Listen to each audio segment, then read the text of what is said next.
Thank you all very much for coming, and a very big welcome to the Frontline Club. My name is Henrietta Wilson. I'm the lead editor for a new book, Open Source Investigations in the Age of Google, and I'm really pleased to be with you here to commemorate the publication. With me are Professor Dan Plesh from SOAS University and Scrap Weapons, and Dr. Ola Samuel from Leicester University and a Track 2 diplomat. Everybody's going to have a chance to say stuff, but we've also got a very tight schedule, so I'm going to move quickly on. The shape of today is Dan and I are going to say a few introductory comments about what open source investigations are, what the book is covering, and then we're going to have 2 rounds of discussion panels with some fabulous authors. And each discussion round will take about 45 minutes. Then there'll be a break. You can go and stretch your legs, look at the book at the back, buy a drink, yes, and then come back for a second round. So, first of all, what are open source investigations and why have we written a book about it? So our working definition of open source investigations is analyses that rely on publicly available tools and information. So it's anything that uses, any research that uses publicly available, in other words, non-classified tools and information. And I'm sure you can imagine that is a very broad definition. In the book, it's very clear that different people have slightly different definitions. They also use different names for the same set of activities. So we tend to use open source research, open source investigations interchangeably. Some people use open source intelligence or OSINT. Some people use them all interchangeably. Some people think that different words have slightly different connotations. I'm not going to get into all of that now. If you want to ask questions about it during the Q&A, that's fine. But what I want you to know for now is we're in the broad ballpark of research that uses publicly available tools and information. So the next thing to say is, why have we bothered to publish this book now? And the answer to that is the rise of digital technologies has absolutely fundamentally changed how we all understand, engage with, find out about the world. So the internet means that we all can get more data. I mean, we all, not everybody in the world, but lots of people can get more data much more easily than they used to be able to.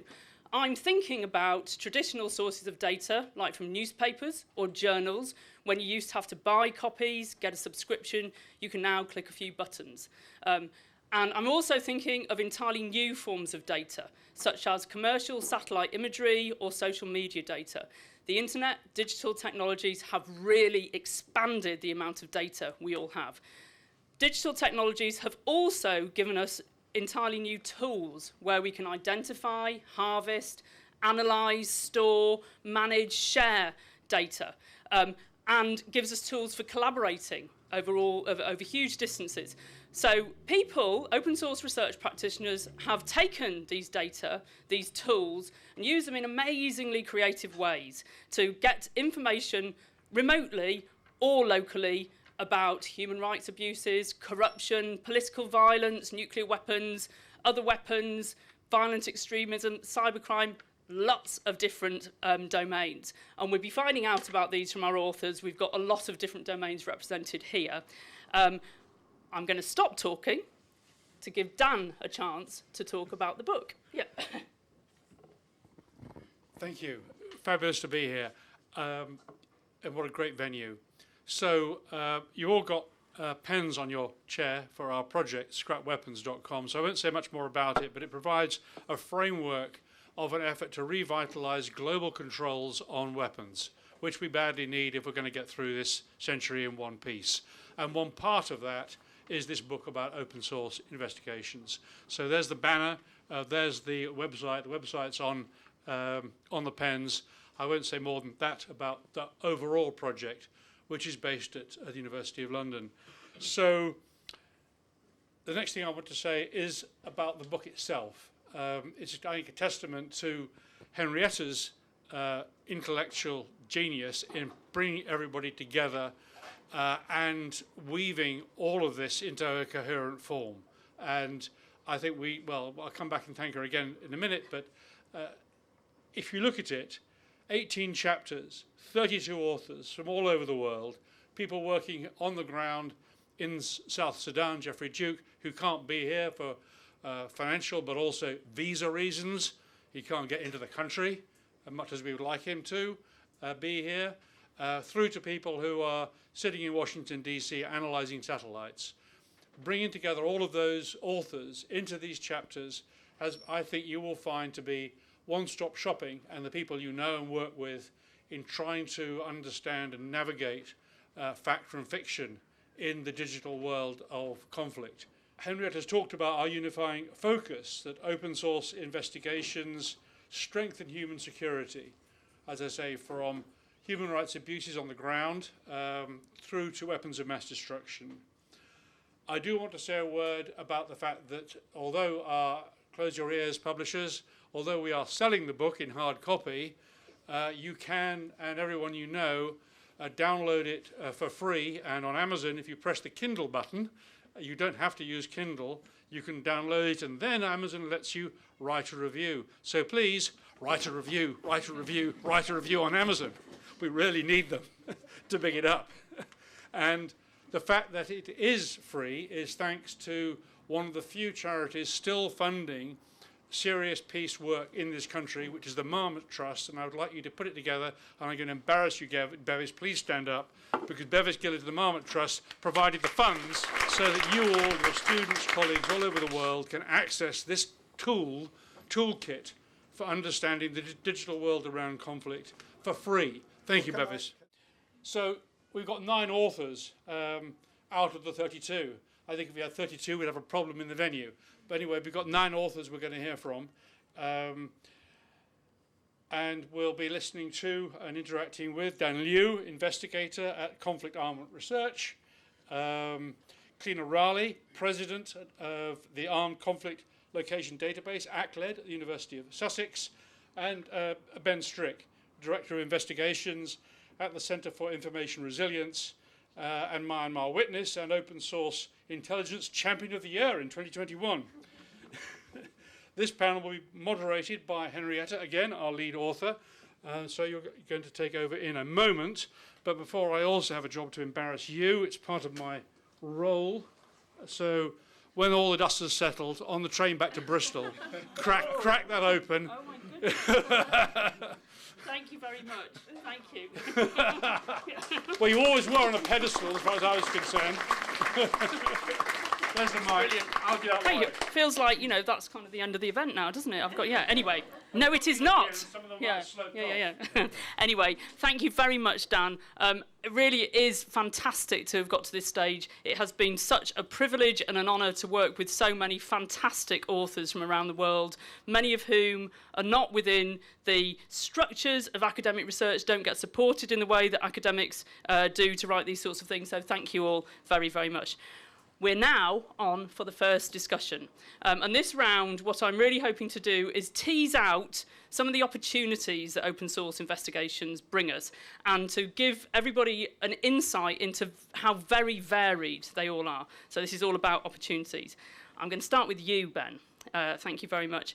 You've done so many different open source investigations in so many different places, remotely and capacity building, locally on the ground. Can you give us a flavour of your work and how you do it, and some of the end uses to which your research has been put? Sure. Sorry, do you want me to? Yeah, I'll get the microphone. Well done, thank you. Yeah. I feel like I have to say something smart now, since someone added the 2021 awards. So whoever did that, you cheeky devil, set me up now. Thanks for the question, and honestly, thanks for being here, everyone. It's amazing to have the support and to see open source grow to what it is this day and age in comparison to what it was previously.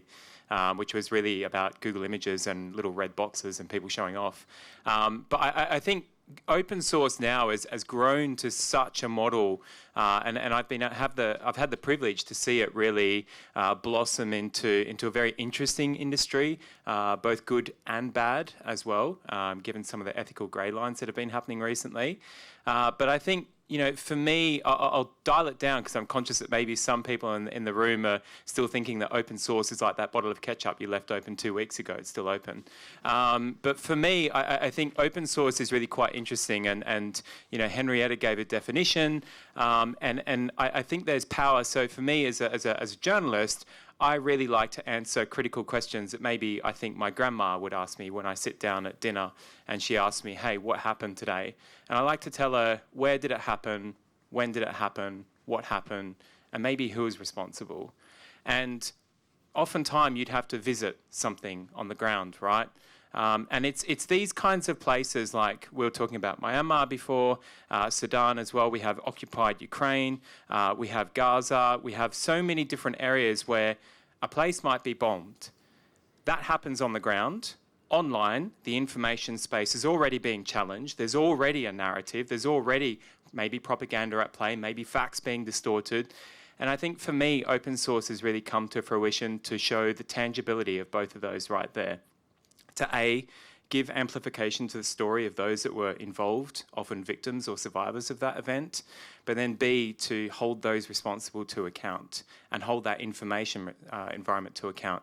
I've written in the book, so please do read it, but about some case studies that we did at BBC Africa Eye when I was there, when 2 women and their little children were executed in far north Cameroon by what appeared to be Cameroonian military, and they blindfolded them and they shot them 21 times.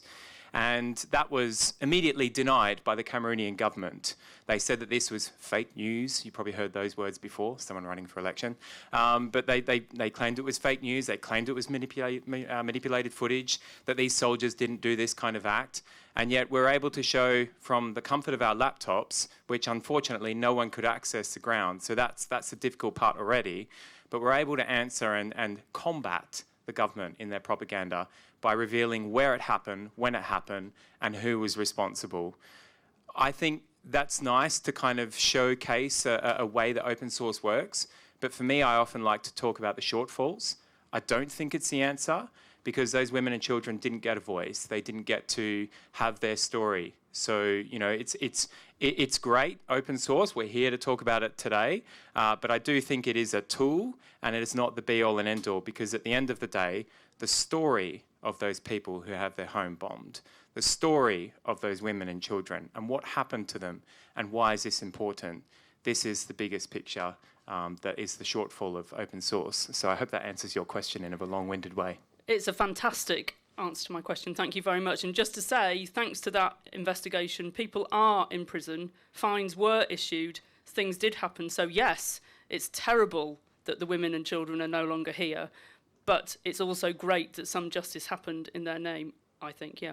Thank you very much. So Ben has started us off in the broad area of investigating human rights abuses. So here's an example of open source investigations. Something happens and people can access data, put it together in different ways. Sometimes it's remote, sometimes it's local, and build patterns of understanding that can be checked and corroborated.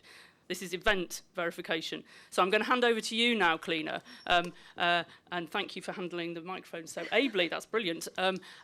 Because your work also involves looking at events, but using different data sources in different ways to look at different use cases and to different end results. Yeah. So the same question, but for a different place. Can you tell us a bit about ACLID, Sure. how you do your work, and what it's used for? So ACLID was created in order to give a full account of the conflict environment that we see developing in different countries. It's a global data set. It produces data in real time for every country. So we don't go in when there's an event. We cover France every week. We cover the States every week. We cover Pakistan every week and every other country. And that allows us to really understand where you find conflict cycles emerging, the different actors, what their patterns of activity are. And while I think that it's a great complement to event-based open source, it also provides, I think, a really good understanding about how conflict is emerging in places that are not fundamentally unstable. It's often very, very clear when conflict is going to emerge due to political competition at the local level. And so it's not really a sign of failure, it's really a sign of things heating up. And what you can then see, of course, is actor fragmentation or different types of events. We recently tried to make sure that we're expanding the universe of conflict metrics that it's possible to use. So we collect events. We have 2 million events. We collect fatalities for those events, although I must say fatality information is the most biased that you can find in all conflict reports. And we've also created a metric called exposure, which is the number of people who lived proximate to every event we cover. And so that allows us to say things like 10 million Sudanese children have been affected by the violence since August 15 of last year, which is equivalent to the entire German child population. And those people are often clustered, they're repeatedly affected. It means their immediate and their short and long-term prospects are also affected. It can help people apply this knowledge in a much more useful way about how to respond, or at least what should be the negotiation functions for people within those spaces. And we do this by having researchers all over the world. So there's 250 of us at the moment, and we collect information in over 100 languages. We use 5,000 sources. There's a small ACLED army currently working its way around every possible source that we have looked into and cultivated and support if necessary, to continue both advocating for themselves. Often our local partners are not necessarily there to simply report information, but to give us an insight into something that is either underreported or unreported whatsoever. And again, it's all part of producing a much better pattern of the conflict environment that we're seeing. Thank you very much. So I think that's a really nice kind of continuation. Ben talked about investigating a single event. A murder has happened, find out about it, whereas Cleaner's monitoring trends that develop over time. And all of these things are important to how we understand the world, how we make sense of the world. And the combination of remote monitoring and using local sources who can check the cultural specificity of what they're looking at, the linguistic specificity, is very important. Thank you very much, Cleaner. So moving on to you, Dan, you've got yet another domain. You previously looked at nuclear weapons proliferation finance at King's College London. Now you're at Conflict Armament Research, looking at weapons more generally, weapons that are maybe spreading in order to kill people in much more real time than hopefully nuclear weapons do. So could you give us a sense of how you do your work and how it compares and contrasts to Ben and Cleaner, and how your results are used? Yeah, thank you. Hi, my name is Dan, and I work for Conflict Armament Research, and we are a research organization who obtain access to weapons used in conflict. We take unique identifiers of those items, whether it's serial numbers on stampings on a weapon, or specific componentry that's in like a UAV or a guided weapon, and then we trace them. And then, so we have a sort of a rigorous sort of process to liaise with industry and original manufacturers to sort of go to them and say, hi, how you going? We're CAR, and we have found your insert thing here in this conflict. We'd like to understand how the chain of custody went about. And sometimes, a lot of the times, these tracing efforts are quite successful, and some organizations and companies are very open with what happened. Sometimes they're not, and this is where open source comes in on our front. And we try to sort of use company data. We try to use shipping data and all sorts of other sort of open source tools to sort of try and figure out where a shipment might have come from, which particular company is integrating these particular components, and try to piece together a supply chain. So one of a relatively good example of what we did recently is looking into the war in Ukraine and various sort of unmanned weapons, unmanned aerial systems that has been used in the war, and sort of looking into the specific Russian companies that are sort of buying up componentries like GNSS modules, gyroscopes en masse, and then sort of integrating that into weapons that eventually find their way into harming civilians. Great, thank you. So this has been a very brief snapshot, but I hope it gives you a sense of how varied open source research can be and how many different domains are using it, how many people are involved in the field. I'm going to move on to some questions about ethics now, because open source investigations inevitably involve ethical dilemmas and quandaries. Who is choosing who to watch? How are they choosing how to watch them? How are people keeping themselves safe? How are they keeping the people they're watching safe? There's a huge number of ethical grey areas going through this work. So I'm going to start with you now, Dan, please. I'm going to go in reverse order this time. I wonder, can you give an example of an ethical quandary you're aware of in your research or other people's research, and whether or how you feel this was adequately addressed? Thank you. I could give a relatively specific example. So a few years ago, we were looking into, as part of a previous job, into North Korean sort of dispatched labor. So usually the DPRK sort of sends people overseas in order to earn foreign currency for the regime. Sometimes it's in logging, sometimes it's in mining, sometimes in constructions, or it's in restaurants, and also in sort of cybercrime. And so we were looking at one particular jurisdiction in Southeast Asia, and it was on restaurants and also effectively sort of entertainment workers. And on top, there was also a series of businesses that were effectively doing sort of IT work. And sort of our conundrum was sort of like, who is the subject of the investigation? What rights do they have? These are individuals who were probably sort of like dispatched from by their government to work here. Sometimes at financial gain to themselves, and sometimes not. It's not very clear. You don't know the picture, and so what are your sort of responsibilities to them as data subjects, but also as subjects of an investigation of sanctions violations? Luckily, we had some series of rigorous training from some institutions in the US about sort of certain protocols and certain rights. Have you guys heard of the sort of signal code or the Berkeley Protocol? Those are kind of the usually the sort of relatively gold standard of sort of like rights-based sort of ethics frameworks that a lot of the open source community have sort of started to sort of like become aware of and sort of gravitate around to. And it's also one of the authors of this book. So, you know.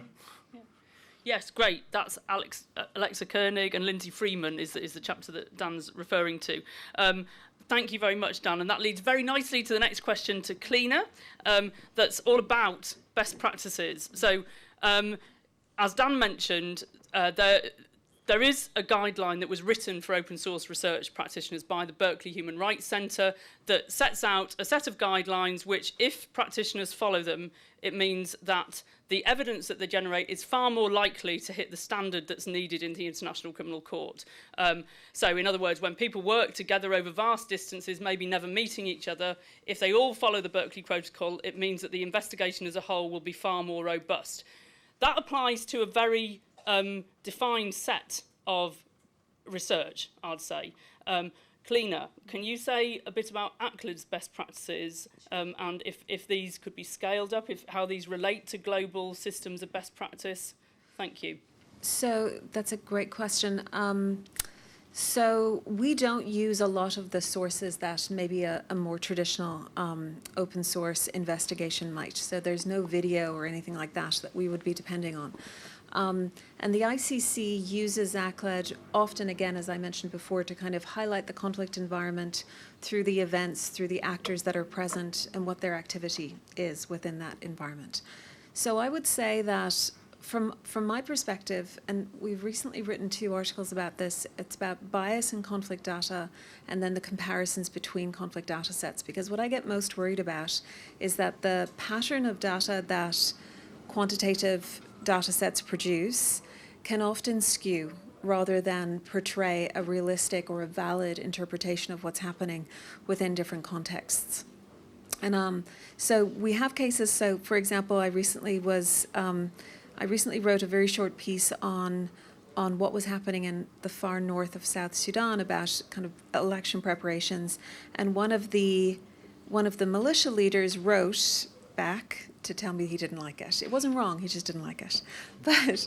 And then you might find, of course, that the Saudi government doesn't particularly like your interpretation of how they acted within the Yemeni war. And you might find that an academic isn't quite fond of the data because it violates the strict definition that they wanted for a conflict, so it fits their model more. And I think that what we all need to accept is that what we're looking for is something comprehensive. Is it unbiased? Is it accurate? Is it reliable? And there, especially for conflict data sets more broadly, there are standards we can have to make sure that we stick to that.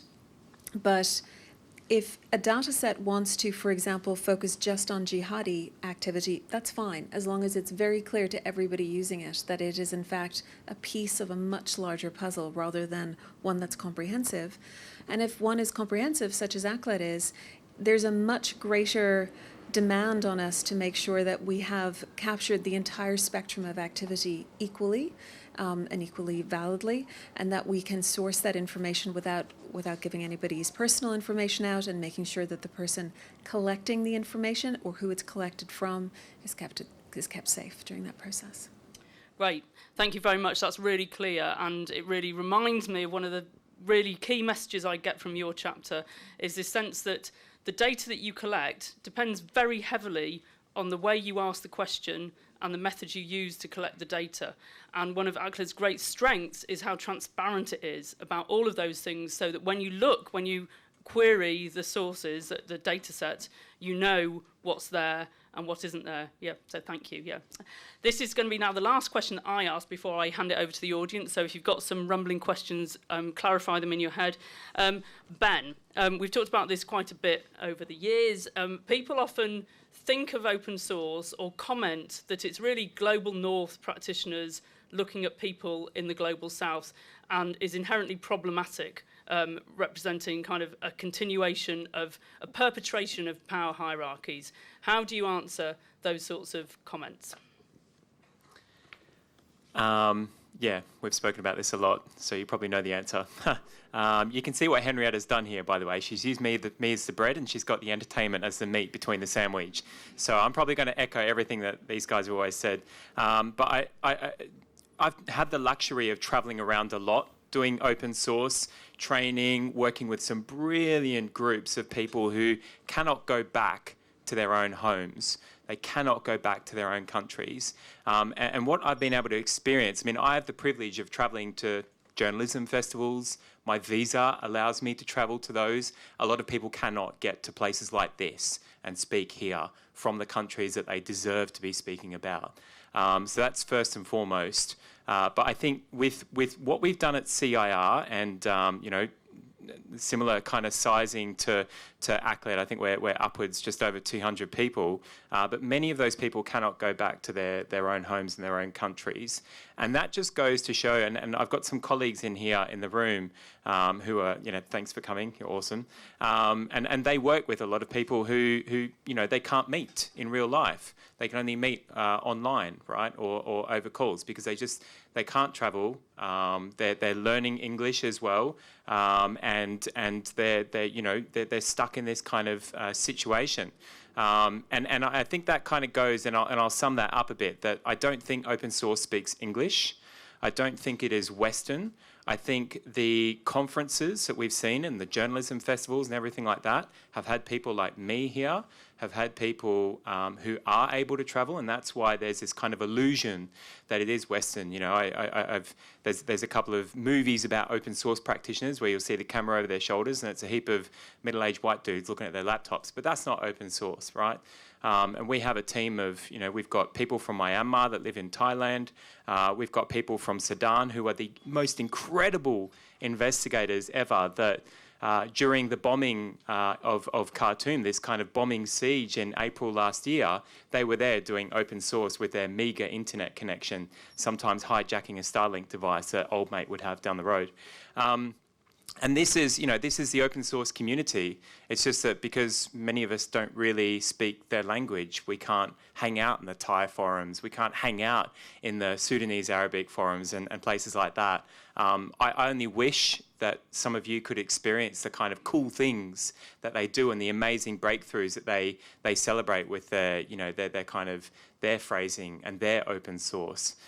So yeah, I definitely think it's amazing, and that's been a real privilege to work at CIR and see that as well. Thank you, Ben. Yes, we have talked about it, but I always learn something new. And I think it's really important to remember a lot of the glamour, a lot of the reporting about open source research really emphasises remote scrutiny. And that is amazing. But it only gets you so far. You also need people on the ground reporting, tweeting, giving the linguistic, the cultural background to make sense of what's going on. So thank you all very much. And I would now like to invite the audience to ask any questions they'd like. So stick your hands up if you've got a question. And Connor is going to bring microphones round. Great. Yeah, brilliant. Thank you. Thank you very much to all panelists. It was really interesting to hear, and thank you for all your work, really hard work that you're doing. My name is Nikita Grazin. I work for the European Leadership Network, and we also, of course, do open source investigations as part of our work in nuclear disarmament, and also all things related to Ukraine and Russian full-scale invasion. My question is on AI tools that you use. Can you tell me more what kind of tools you use in your work, if you can, of course, say that, and in what ways and how? And that's a question to all panelists, if possible. Okay, great. Shall we take a couple at a time? Has anybody else got a question? So we take these three. Thank you very much. Yeah. And I'm going to put that question to you because you've done nuclear. I mean, everybody's very welcome to. Yeah. Hi everyone. But it may be that. Yeah. Thank you for the wonderful panel. My name is Peter Waring. I work for the United Nations Department of Political and Peacebuilding Affairs as a consultant, which is probably a better way to work for them. My question is maybe a methodological one. It's for everyone.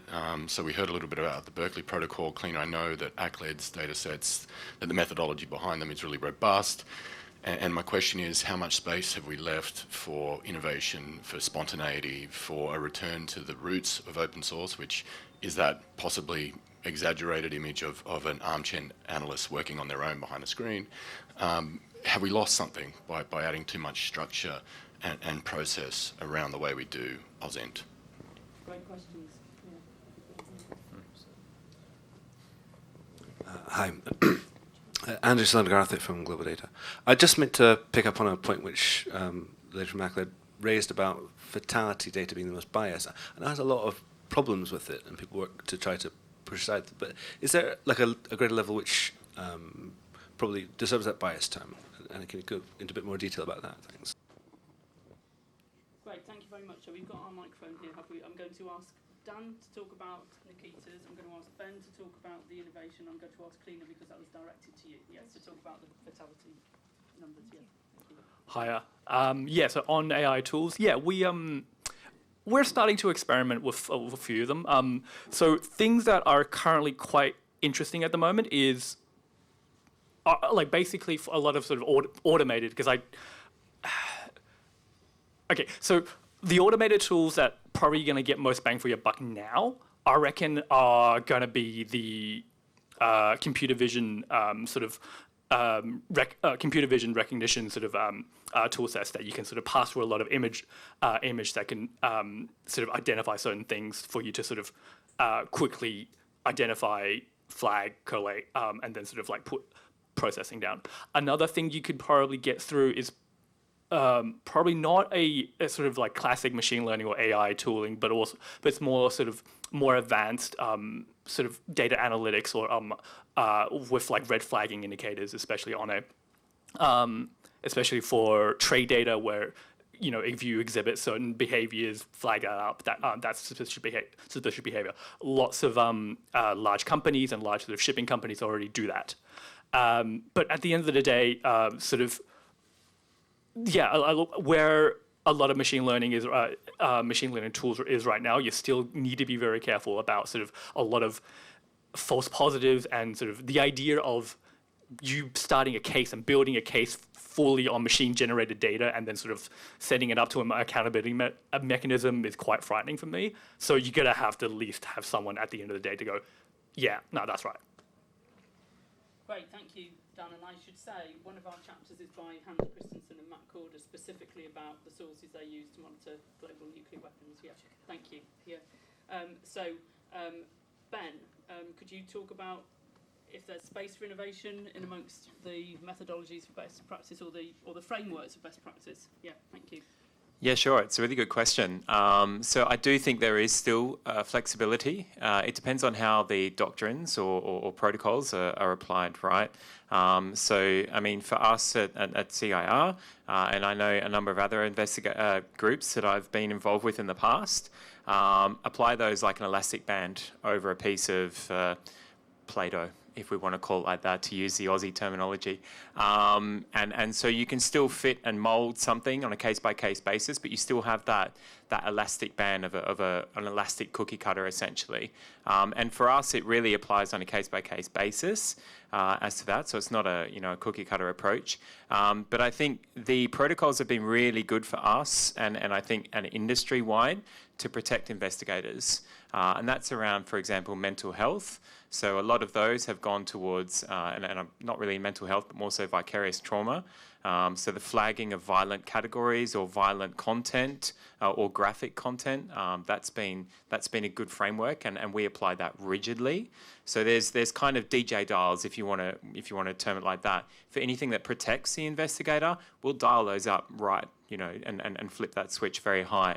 But things that might limit creativity, so for example, when it comes to a justice and accountability case and we're following an individual and we want to identify that patch of that commander that's at that unit, we may dial down that framework of deep collection. So say someone has posted a video that may have been circulated in a WhatsApp group that is closed group. Is that open source? And those kinds of questions, right, that we apply to ourselves. And I think that's helpful there. But it really goes down to how the organisation would apply that protocol or that framework. And for us, it means the safety of the investigator first and foremost. Hope that answers your question. Great, thank you. And I think it's really a useful insight into, people tend to have a binary between open and closed sources. And your answer, hello.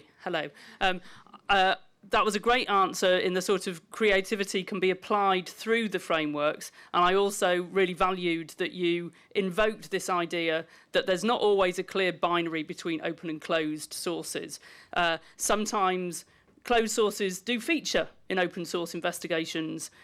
Sometimes open sources can get reclassified and they become classified sources. So it's not maybe as clear or clean as people think about it. Thank you for the question. Thank you for the answer. Cleaner, fatality numbers. What's the problem? Yeah, thank you. So I'm actually going to very quickly address your question and your question through this question, which is that, so like I mentioned, ACLA doesn't do the more traditional open source work that the other participants do, but I am forever saying, you know what we should do? We should come up with a totally new measure for violence. And there's some ACLED people now, and they will recall these like 3 a.m. emails where I was like, I've just woken up, and I've decided that we're going to redo the whole data set. But it's because I think that with a better evidence base for conflict patterns, it allows us to start seeing many, many new ways to interpret welfare interpretations of conflict, which in some ways fatalities are, but I would say in a much better way something like the exposure metric that I spoke about before is, versus conflict intensity or warfare measures of conflict, which come down to battle deaths or who is fighting whom and how intensely and how many armed groups are there operating in this environment. And what are the agendas of each of the group and how are they collaborating? So what are the networks that are forming? And fatalities for me are the most biased in their reporting. So the reporting of a number of fatalities per event is almost always incorrect. And I know that through pretty extensive ground truthing that I did when I was first collecting the ACLED data. But I also know that there is a tendency to err towards the high fatalities because an event with fatalities will get reported more reliably than an event without fatalities.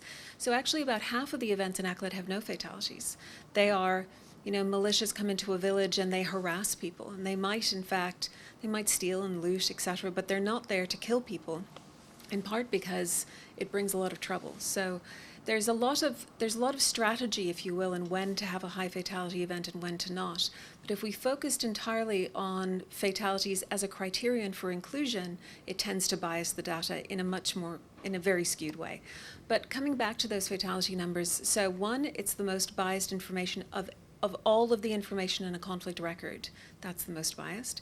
It's often inflated, and I think, this is somewhat controversial, I think it's often a male interpretation, or it's a male measure, because it's often battle deaths rather than community effects, or as I mentioned before, community exposure or welfare.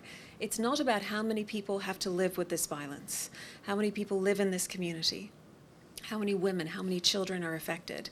It's how many people died, which, as I mentioned, you're not confirming, and there's always a bias towards the high numbers. So if you'll find, for example, as I found out over the Tigray war, if you suggest a smaller number than the largest number floating around, you're decried as a denier, right? The biggest number will always be the one people assume is correct, even if there's absolutely no basis to assume it is. And it's because this notion of we assume that a high fatality number is a worse conflict, when in fact, that's not always the case. It might be that in fact it was in an urban area, and so you're going to get high fatalities rather than, it's spread around an entire region, and it's exposed 5 times the number of people that may have been unfortunately killed in an urban event. So there's all sorts of different ways that we should interpret conflict and that we should interpret welfare versus warfare, which I think is an important distinction that we don't always make. Thank you, Galina, and a really good reminder. It really matters to pay attention who's counting and what they're counting. So as consumers of information, we all need to pay attention to these things. People are making choices on our behalf about what we read in the newspapers, what we see online, and we should pay attention. Yeah, thank you. I think we've got time for a few more questions before the break. Great. I'm going to take 1 and 2, and I think. Oh, sorry. I thought. Wake up. Thank you. Hi, I'm Katerina. I'm a student at King's College London. I'm Ukrainian. Thank you very much for all the work that you do for Ukraine. And my question is about bias as well. Just to continue the previous thought, Ukraine has a big issue of occupied territories, and there is a lot of research going on occupied territories as well. So my question is, how do you find truth in that land of biases? Because it's a battle of different kinds of disinformation, local, global, Russian, etc. And how do you deal with social media, which is, in the Ukrainian case, extremely exploited in that case? For example, Telegram channels and all of this, as you know. So that's my question. Thank you. Thank you, Catherine. I'm going to give Ben a chance to answer that if you could move the other microphone down here, and then Cleaner, if Ben and Cleaner both comment on that. Thank you. Oh, do you want yes, please. Answer now? Okay. I think first and foremost, I'd love for you to chat to some of the researchers that we have in the room here from our organisation who have worked exactly on some of the content that you're speaking out. I think, it's a very difficult one, right? Just because these are relying upon, if we're looking at the information space rather than just videos and photos that could be geolocated or chronolocated according to Google Maps, the information space as to what happens is very difficult, and news sources are very difficult. One of the things that we've come up with is a litmus test to apply to sources to see essentially which ones are exaggerating information and which ones are not. But one of the most difficult things we've had is piercing that information environment in a region which is controlled very heavily by a specific actor. So I'm so sorry, but I would have to divert you to some of the people in the room that have worked on this, and I'm sure you can speak to someone up in the back room who is also Ukrainian. Give us a wave, stand up and say, yeah. Give a wave, Yulia. Thank you. Thanks. Yeah.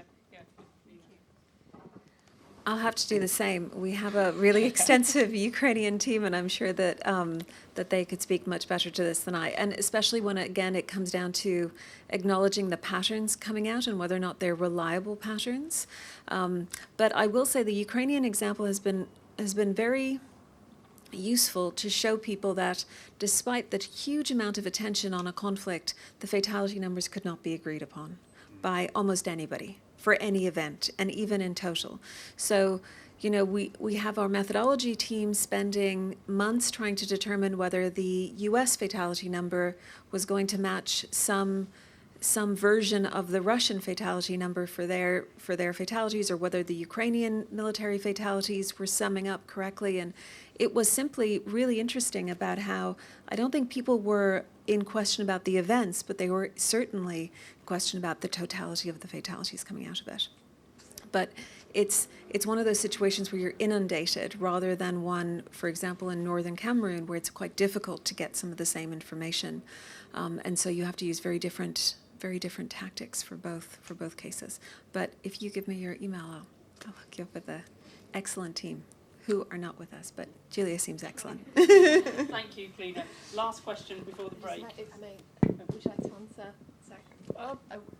I'm sorry, I picked because I know about Ukraine. Please do, Dan. Yes, thank you. Yeah, sure. And thank you.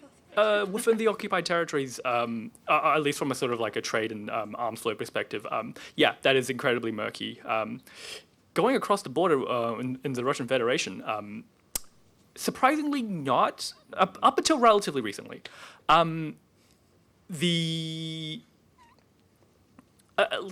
The Russian Federation is a huge economy, and because they need a semi-modicum ability to run an economy, they require lots of data to go back and forth, and so a lot of their sort of corporate registry data is publicly available and to most respects quite decent and accurate, up until very recently.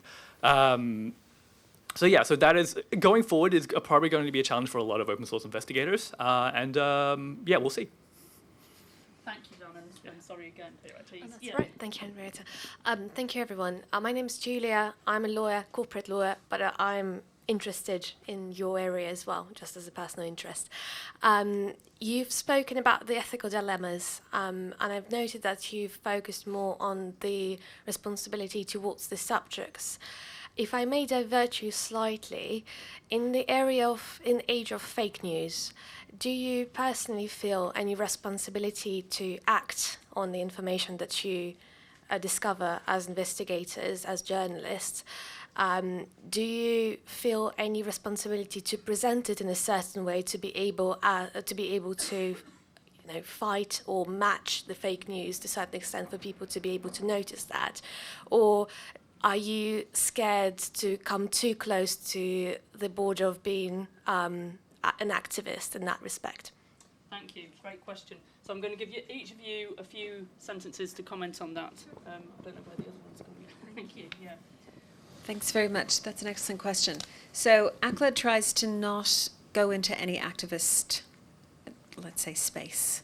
But we do present quite often on what we find, and we have a use case, I think, that is constantly picked up by the media, and it also gets into, of course, the data being used within national governments, within INGOs, within the UN.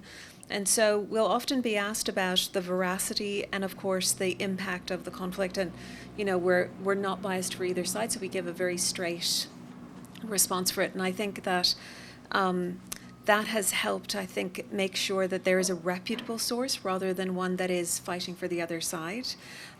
Because, of course, I hear what you're saying, right? Because it's deeply affecting especially if you care about these countries, you care about the people in them.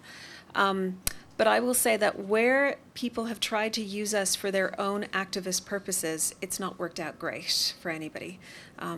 We were recently used in a U.S.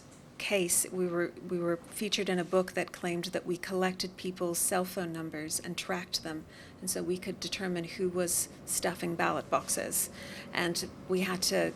In fact, we're currently in court with the author of that book, because if you're not extremely rigid, I think, about your own boundaries, then you can get used in ways that have a much more negative effect, I think, on the overall reputation of the organization. Could not agree more. Your ability to get people to listen to you and take you as authoritative is based on the fact that your findings are rigid and objective and can be verifiable. When we document and we trace and we sort of trade map the supply chains, sort of all states parties or consumers of our information could be rest assured that we've given every right of reply to every supply every custodian in the supply chain. We've given the rigor to the documentation so that we're not basically the provenance of the documentation is there, and also we've evidenced our sort of open source work so that it can be passed up and sort of verified. And if you don't have that, then any party can sort of you open yourself up to be sort of part of the disinformation space. Thank you. Cool, disinformation question. Thank you, I love it.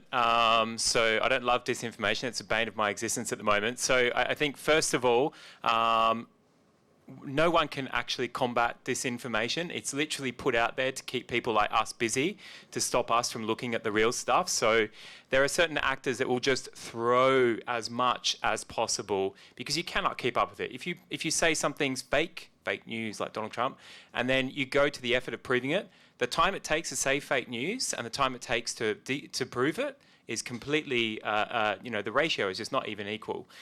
So there's that battle that you want to pick up. The second thing is for us, and we do a lot of counter-disinformation work at CIR, it's probably 50% of our work on top of human rights. The second thing is disinformation campaigns, some of them are meant to be picked up. The actor literally intends on creating a bot network so that it can be picked up by some journalist at New York Times, or hope no one's here from New York Times, but some journalist who's like, oh, cool, I found the spot and it links to this place in St. Petersburg, woohoo! And then they report on that, and the actual aim at the start of this thing is probably to undermine democratic values. Woohoo, we won, we got ourselves on the front page of New York Times, Russian influence operations. So there's that one as well. When we do find insidious disinformation campaigns and influence operations, we will expose them. We'll work with groups like Meta, X, believe it or not, and other groups to really try and take down that network. We'll also work with organisations within countries, again, because a lot of those don't have connections with X or Meta or Google and YouTube as well. So we do a lot of work with civil society organisations in Serbia, Croatia, Poland, Ukraine as well, to really work with them to investigate these at a kind of local context, and also to get that out through local media, who at the end of the day sometimes are the main demographic. And again, promoting the book, if you read it in the book, we did an influence operations investigation on West Papua, for example, which was ran by a marketing firm. So it was denying human rights abuses and independence in West Papua, but it was ran from a small marketing firm in Jakarta.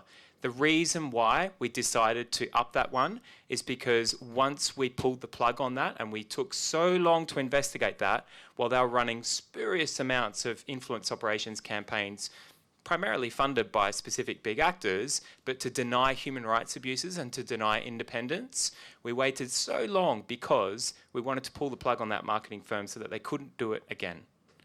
So we sacrificed ourselves saying there's another campaign, there's another campaign, there's another campaign, all to pull the plug at the end of the day so that they couldn't do it again. And that's the kind of question around disinformation. Do you choose all the baddies, or do you choose the biggest baddie in the neighbourhood and try and tackle them? Hope that answers your question. Thank you very much. Thanks to the fantastic questions, thanks to the fantastic panellists. We're going to pause for 15 minutes. We're running over time, obviously, so if you have a train to catch later, when you come back after the break, please sit at the back and leave whenever you need to. Before we go to the break, let's give a big clap to our fantastic chapter authors. Brilliant. Back at 20 past.